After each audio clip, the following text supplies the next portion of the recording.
Hey everyone, welcome back to another video.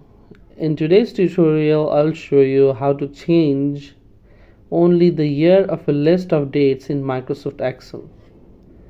So without delay, let's get started. So here is the document I created with the list of dates, as you can see on the screen.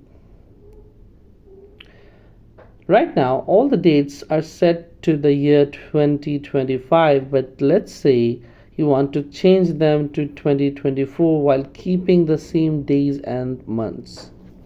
To do this, first select all the cells where you want to change the year. Now press Ctrl+H on your keyboard to open the Find and Replace window. In the Find What box, type 2025, and in the Replace With box, type 2024. Then click Replace All, and that's it. The year in all your dates has been updated instantly while keeping the rest of the date unchanged. Pretty simple, right? So thanks for watching this video. If you found this video helpful, don't forget to like, comment, share and subscribe to our channel. I'll see you in the next one.